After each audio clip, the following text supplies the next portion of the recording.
आज के लेक्चर में हम न्यूक्लियर फोर्स के बारे में बात करेंगे। हम जानते हैं कि atomic energy kilo electron volt के ऑर्डर में होती है, क्योंकि इलेक्ट्रॉन को बाइंड करने वाला फोर्स कूलम फोर्स है। लेकिन हमने न्यूक्लियर बाइंडिंग एनर्जी में देखा कि nuclear binding energy mega electron volt के ऑर्डर में है, यानी कि न्यूक्लियर एनर्जी बहुत ज़्यादा है। तो न्यूक्लियर को बाइंड करने वाला फोर्स भी स्ट्रॉन्ग नेचर का होना चाहिए, क्योंकि दो प्रोटॉन के बीच में कूलम्बिक रिपल्जन होता है और वो रिपल्जन बैरियर को क्रॉस करने के लिए प्रोटॉन को बाइंड करने वाला फोर्स इलेक्ट्रोमैग्नेटिक फोर्स से यानी कि कूलम्ब फोर्स से भी ज़्यादा स्ट्रॉन्ग होना चाहिए। और हम ये भी जानते हैं कि न्यूक्लियर वॉल्यूम बहुत छोटा सा है, तो इतनी टाइनी जगह में सभी न्यूक्लियन को बाइंड करने के लिए बहुत स्ट्रॉन्ग नेचर का फोर्स होना चाहिए। ये न्यूक्लियर फोर्स को इसलिए स्ट्रॉन्ग फोर्स ही बोला जाता है, और वो नेचर में दिखने वाले सभी फोर्स में स्ट्रॉन्गेस्ट फोर्स है। ये न्यूक्लियर फोर्स की जो कैरेक्टरिस्टिक है वो शॉर्ट में समराइज करें तो वो शॉर्ट रेंज फोर्स है, साथ में सैचुरेटेड है और चार्ज से इंडिपेंडेंट है और स्पिन डिपेंडेंट है। आइए अब हम ये सभी कैरेक्टरिस्टिक के बारे में डिटेल में डिस्कस करते हैं। न्यूक्लियर फोर्स की सबसे पहली कैरेक्टरिस्टिक तो ये कि ये शॉर्ट रेंज है, यानी कि ये 1 फर्मी-मीटर की रेंज में लगता है। किसी भी न्यूक्लियन के बीच में अगर डिस्टेंस 0.8 फर्मी-मीटर से 2 फर्मी-मीटर के बीच का होता है तो ये स्ट्रॉन्ग फोर्स एट्रैक्टिव नेचर का होता है। अगर ये डिस्टेंस 0.8 से कम हो जाए तो वो रिपल्सिव नेचर का हो जाता है, और अगर ये डिस्टेंस 2.5 फर्मी-मीटर से ज़्यादा हो जाए तो वो क्विकली जीरो हो जाता है। हमने यहाँ स्केल में ग्राफ ड्रॉ करने की कोशिश की है।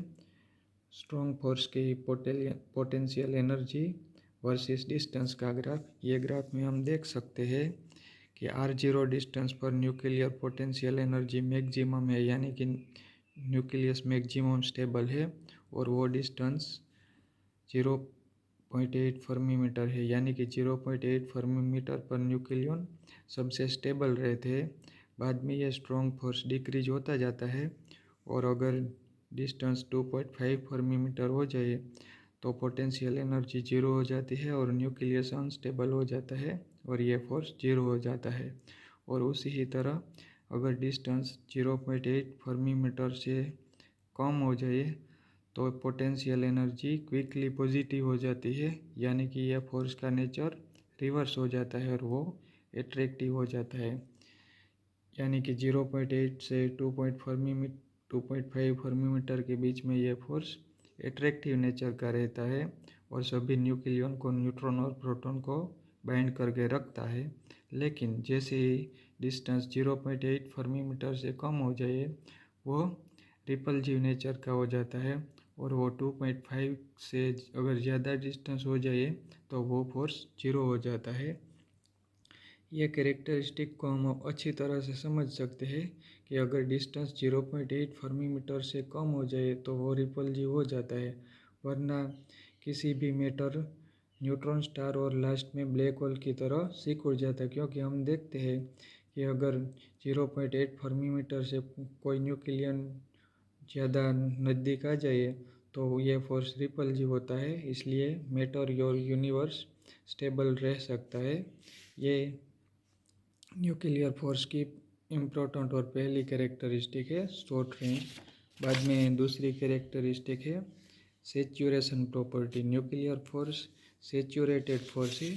सैचुरेशन का मतलब है वो संतृप्त है, यानी कि शॉर्ट रेंज प्रॉपर्टी के कारण ही वो सैचुरेटेड है। अगर किसी भी न्यूक्लियन के बीच के डिस्टेंस 2.5 फर्मी-मीटर से ज़्यादा हो जाए तो वो फोर्स जीरो हो जाता है। उसको हम सिंपल लैंग्वेज में समझाने की कोशिश करें तो एक न्यूक्लियन है तो वो अपने नियर बाई के नेबरहुड न्यूक्लियन पर यह फोर्स लगाता है और इंटरेक्शन करता है, लेकिन ये इंटरेक्शन सिर्फ 2.5 फर्मी मीटर की लिमिट तक ही रहती है।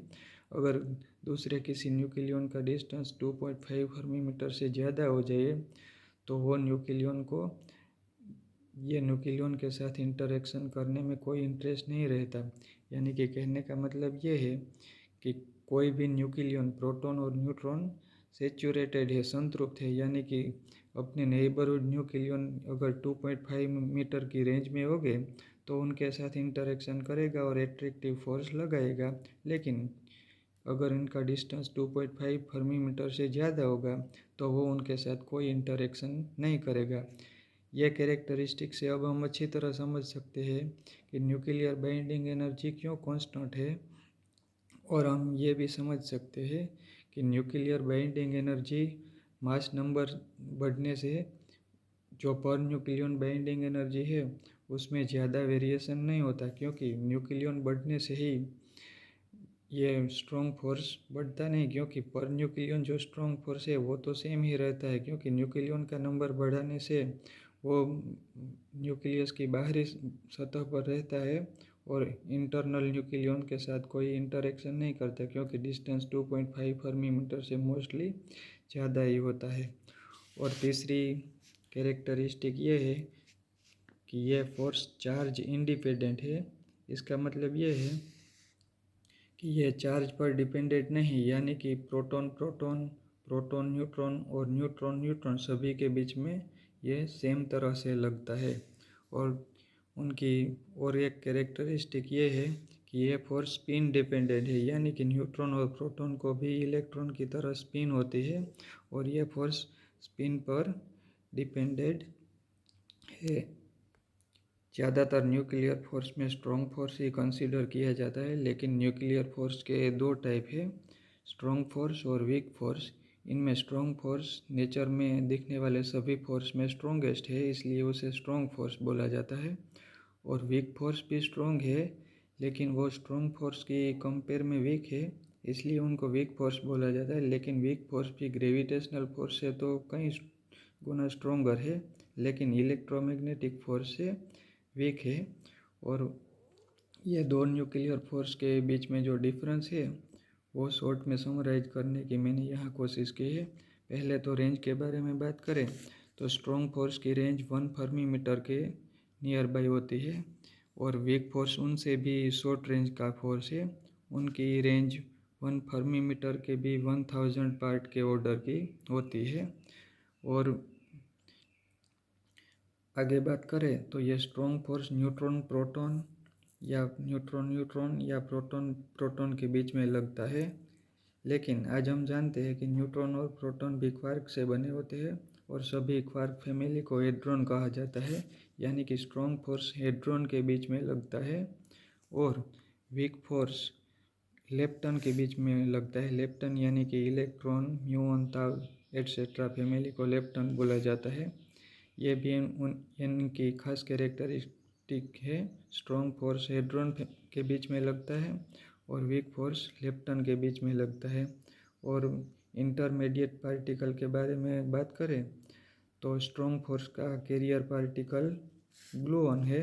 दो क्वार्क के बीच में ग्लूऑन का इंटरेक्शन होता रहता है और उसी ही इंटरेक्शन को स्ट्रॉन्ग फोर्स बोला जाता है। और वीक फोर्स का carrier particle W and Z boson है। दो लेप्टन के बीच में W और Z बोजोन का इंटरेक्शन होता रहता है और उसी इंटरेक्शन को ही वीक फोर्स बोलते हैं। ये स्ट्रॉन्ग फोर्स न्यूक्लियस के फॉर्मेशन के लिए रिस्पॉन्सिबल है। सारे न्यूक्लियन को न्यूक्लियस में बाइंड करके रखते हैं, और ज़्यादा डीपली कहे तो वो न्यूक्लियन को भी बाइंड करके रखते हैं, यानी कि प्रोटॉन जो दो अप क्वार्क और डाउन क्वार्क से बने होते हैं वो सभी क्वार्क को बाइंड करके प्रोटॉन बनाता है। इसी ही तरह दो डाउन क्वार्क और एक अप क्वार्क को बाइंड करके न्यूट्रॉन बनाता है, और न्यूट्रॉन और प्रोटॉन को बाइंड करके न्यूक्लियस बनाता है। सेम उसी ही तरह ये वीक फोर्स रेडियो एक्टिविटी के लिए रिस्पॉन्सिबल है, यानी कि जब एक्सेस प्रोटॉन और न्यूट्रॉन एक दूसरे में कन्वर्ट होते हैं तो इलेक्ट्रॉन और उसके एंटी पार्टिकल पॉजिट्रॉन एमिट होते हैं और रेडियो एक्टिव डीके होता है जिनमें बीटा डीके होता है और एक एलिमेंट दूसरे एलिमेंट में कन्वर्ट होते हैं। यानी कि ये रेडियो एक्टिविटी की फिनोमेना के लिए रिस्पॉन्सिबल है और रेडियो एक्टिविटी की वजह से ही नए नए एलिमेंट का क्रिएशन होता है।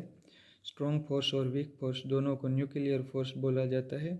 जिस तरह इलेक्ट्रोमैग्नेटिक फोर्स को समझाने के लिए कूलम्ब लॉ है, ग्रेविटेशनल फोर्स को समझाने के लिए न्यूटन लॉ है, उसी तरह स्ट्रॉन्ग फोर्स और वीक फोर्स को समझाने के लिए कोई लॉ अभी तक मिला नहीं है।